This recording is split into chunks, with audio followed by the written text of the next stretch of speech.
नमस्कार दोस्तों, स्वागत है आपका आज के मुख्य समाचार में, जिसमें सबसे पहली और बड़ी खबर में आपको बताएंगे कि तेज प्रताप यादव ने सीएम नीतीश पर बोला हमला, समझाया क ख ग का मतलब।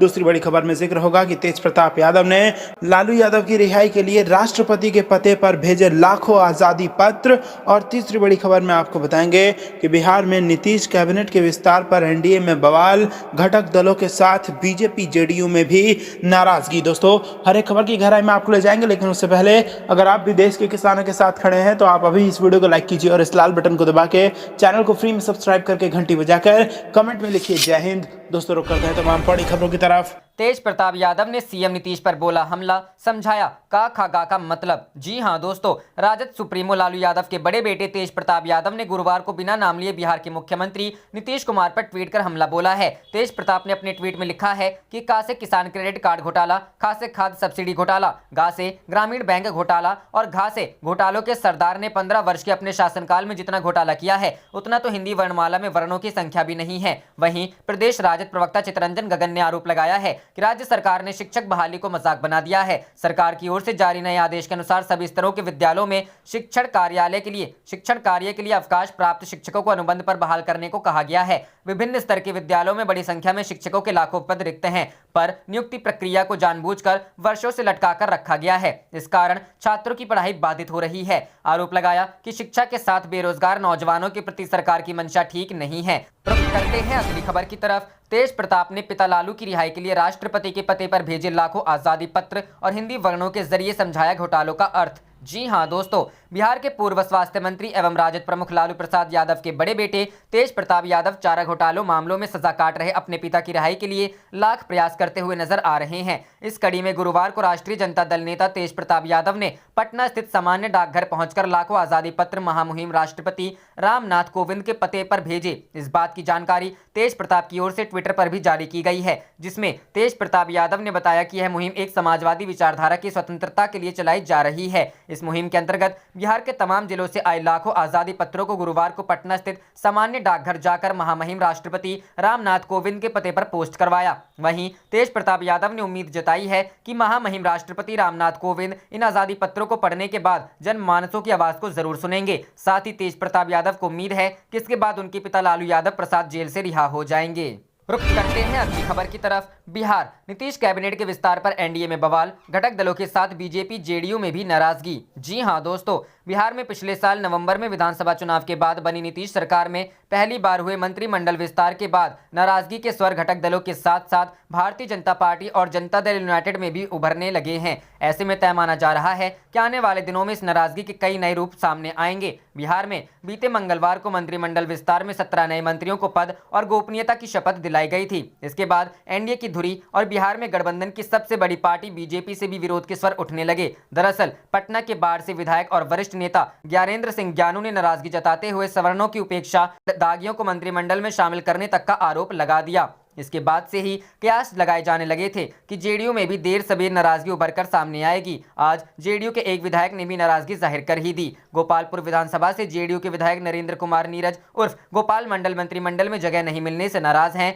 मंडल ने बताया कि आला कमान से आश्वासन मिला था कि उन्हें मंत्री बनाया जाएगा। हालांकि उन्होंने सीधे तौर पर नाराजगी की बात से इनकार किया, लेकिन कहा मैं मंत्री पद नहीं मिलने पर आश्चर्यचकित हूँ। पूरे बिहार में जाति का सबसे मजबूत नेता हूँ। मेरी दावेदारी अन्य सभी विधायकों से ज्यादा मजबूत है। मंत्री बनने को लेकर आश्वस्त था। हालांकि उन्होंने आगे यह भी जोड़ा कि मुझ में ही कोई कमी रह गई होगी, तभी तो नहीं बनाया। उन्होंने बताया कि वे शीघ्र ही जेडीयू के राष्ट्रीय अध्यक्ष आरसीपी सिंह और बिहार के मुख्यमंत्री नीतीश कुमार से मिलेंगे। इससे पहले सरकार में मंत्री और एनडीए में शामिल विकासशील इंसान पार्टी के प्रमुख मुकेश सहनी ने उपेक्षा का आरोप लगाते हुए नाराजगी जाहिर करते हुए बयान दिए थे और इस मामले को लेकर बीजेपी के पूर्व अध्यक्ष और गृह मंत्री अमित शाह से मुलाकात करने की बात कही थी। इसी तरह के बयान जीतन राम मांझी की ओर से भी आए थे, लेकिन ये नाराजगी अब छोटे घटक दलों तक ही सीमित नहीं रही है।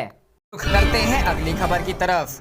लंबे अंतराल के बाद आज बिहार में दिखेंगे कन्हैया कुमार, पूर्णिया के किसान महापंचायत में होंगे शामिल। जी हां दोस्तों, बिहार में हुए विधानसभा चुनाव के बाद से प्रदेश की राजनीति से लगभग गायब हो चुके वामपंथी नेता और जेएनयू के पूर्व अध्यक्ष कन्हैया कुमार एक बार फिर से बिहार में दिखेंगे। दरअसल बिहार के पूर्णिया जिले में देशव्यापी किसान आंदोलन के समर्थन में महापंचायत का आयोजन किया गया है। गुरुवार को आयोजित होने वाली इस महापंचायत में वामपंथी नेता कन्हैया कुमार समेत कई अन्य दलों के नेता शिरकत करेंगे। पूर्णिया के इंदिरा गांधी स्टेडियम में आयोजित होने वाली इस किसान महापंचायत में कांग्रेस की तरफ से राज्यसभा सांसद अखिलेश सिंह शामिल होंगे। वहीं आम आदमी पार्टी के प्रदेश अध्यक्ष सुशील कुमार सिंह भी इस कार्यक्रम में शिरकत करेंगे। इस कार्यक्रम में आयोजकों ने किसान संगठन से जुड़े अन्य बड़े नेताओं समेत किसानों के आने का भी दावा किया है। बिहार में लंबे अंतराल के बाद होने वाले कन्हैया कुमार के इस कार्यक्रम पर सभी की निगाहें हैं। बिहार की बेगूसराय सीट से लोकसभा चुनाव में मिली हार के बाद से कन्हैया कुमार राज्य की राजनीति में उतने सक्रिय नहीं दिखे हैं। बिहार विधानसभा चुनाव के दौरान भी कन्हैया की सक्रियता महागठबंधन के लिए काफी कम थी, जिसको लेकर विरोधियों ने भी उन पर सवाल खड़े किए थे।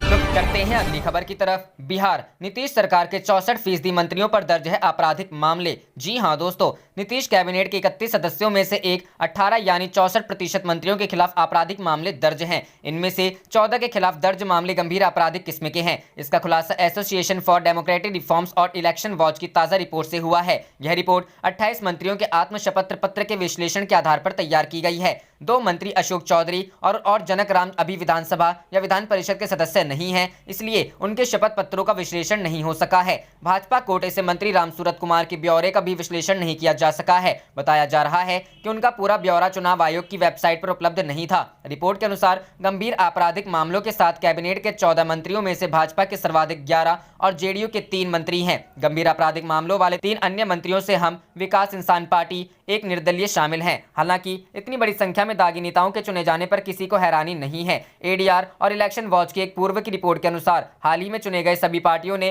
243 नेताओं में से 163 ने खुद पर आपराधिक मामलों की जानकारी दी थी। यह पिछली बार से ज्यादा है। 2015 विधानसभा चुनाव 243 में से 142 ने अपने खिलाफ दर्ज आपराधिक मामलों की जानकारी दी थी। इस बार जीत हासिल करने वाले 123 विधायकों के खिलाफ गंभीर किस्म के आपराधिक मामले दर्ज हैं, जबकि 5 साल पहले 98 के खिलाफ दर्ज थे। इस बार 19 के खिलाफ हत्या, 31 के खिलाफ हत्या के प्रयास, 8 के खिलाफ महिला के विरुद्ध अपराध के मामले दर्ज हैं।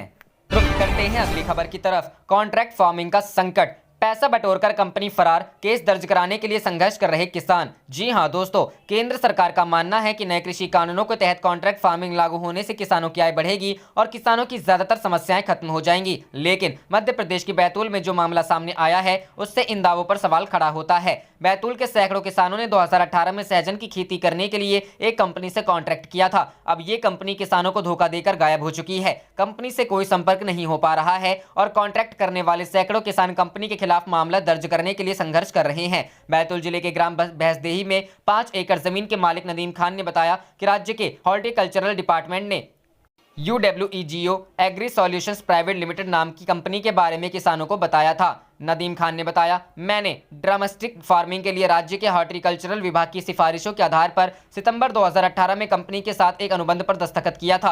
अनुबंध के एक हिस्से के रूप में हस्ताक्षर करने के समय मुझे पौधारोपण के लिए 20,000 रुपए प्रति एकड़ का भुगतान करना था। मैंने 2 एकड़ जमीन का रजिस्ट्रेशन कराया था और 40,000 रुपए जमा किए थे। कंपनी को शुरू में पौधे और तकनीकी जानकारी देनी थी। साथ ही कंपनी ने उपज खरीदने का आश्वासन दिया था। मुझे पौधे नहीं मिले और इस बारे में मैंने पहली बार 17 सितंबर 2019 को जिला कलेक्टर के यहाँ शिकायत की थी। इसके बाद मैंने कई बार शिकायत की, लेकिन कुछ नहीं हुआ। बैतूल जिले में नदीम जैसे किसानों की संख्या करीब 200 है, जिन्होंने सहजन की खेती के लिए कॉन्ट्रैक्ट किया था। उन्हें या तो पौधे ही नहीं मिले या ऐसे पौधे मिले जो जल्दी ही सूख गए। एक और किसान ने इंडिया टुडे को बताया, खरीद के आश्वासन का सवाल ही नहीं उठा, क्योंकि ज्यादातर किसानों को पौधे ही नहीं मिले। जिन्हें मिले भी उनके पौधे सर्वाइव नहीं कर पाए। बैतूल जिला प्रशासन ने कृषि विभाग से जांच कराने के लिए कहा, लेकिन इस जांच का कुछ भी नतीजा नहीं निकला। जांच टीम का हिस्सा रहे डिप्टी डायरेक्टर एग्रीकल्चरल KP भगत ने कहा, किसानों ने जिला कलेक्टर से संपर्क किया था। उनके निर्देश पर हम जांच कर रहे हैं। हमें 97 किसानों की सूची मिली है और हमने कंपनी को समन भेजा है।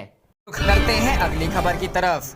कैबिनेट विस्तार होते ही नीतीश सरकार में मची उथल पुथल, मुकेश सहनी हुए नाराज, अमित शाह से करेंगे मुलाकात। जी हां दोस्तों, बिहार में एक दिन पहले हुए नीतीश सरकार के पहले कैबिनेट विस्तार को लेकर गठबंधन में नाराजगी खुलकर सामने आ गई है। कल के कैबिनेट विस्तार में जेडीयू बीजेपी की नीतीश सरकार में शामिल विकासशील इंसान पार्टी और हिंदुस्तानी आवाम मोर्चा को तवज्जो नहीं देते हुए एक भी पद नहीं दिया गया है। इसे लेकर वीआईपी प्रमुख मुकेश सहनी ने अब खुलकर नाराजगी जाहिर कर दी है और बुधवार शाम केंद्रीय गृह मंत्री अमित शाह से मुलाकात करने का ऐलान किया है। मुकेश सहनी के करीबी सूत्रों ने बताया कि वीआईपी प्रमुख अपनी पार्टी के लिए कम से कम एक और मंत्री पद की उम्मीद कर रहे थे, लेकिन मुख्यमंत्री नीतीश कुमार ने मंत्रिमंडल में बीजेपी के 10 विधायकों, जेडीयू के 5, पूर्व बीएसपी नेता जामा खान और एक निर्दलीय को शामिल कर लिया, लेकिन वीआईपी को ठेंगा दिखा दिया। बताया जा रहा है कि मुकेश सहनी एक और मंत्री पद नहीं मिलने की स्थिति में अपने पोर्टफोलियो में अपग्रेड की उम्मीद कर रहे थे। वर्तमान में पशुपालन और मत्स्य पालन विभाग के मंत्री सहनी की नजर लोक निर्माण विभाग पर थी। सहनी 2020 का विधानसभा चुनाव हार गए थे, लेकिन हाल ही में विधान परिषद के सदस्य के रूप में चुने गए हैं। बता दें कि वीआईपी बिहार में एनडीए का हिस्सा है और नीतीश कुमार सरकार के गठन में पार्टी की महत्वपूर्ण भूमिका है। दरअसल पिछले साल हुए विधानसभा चुनाव में बीजेपी ने 74 सीटों पर और जेडीयू ने 43 सीट पर जीत हासिल की थी, जबकि मांझी की हमने 4 और वीआईपी ने भी 4 सीट हासिल की थी। मांझी और सहनी को मिलाकर ही नीतीश सरकार बहुमत हासिल कर सकी है और अभी बहुमत के लिए जरूरी 122 सीट से केवल 3 सीट ही ज्यादा है। अगर सहनी सरकार से बाहर जाने का फैसला करते हैं तो एनडीए को मुश्किल हो सकती है। आप देख रहे थे आपका अपना चैनल जय हिंद जय भारत।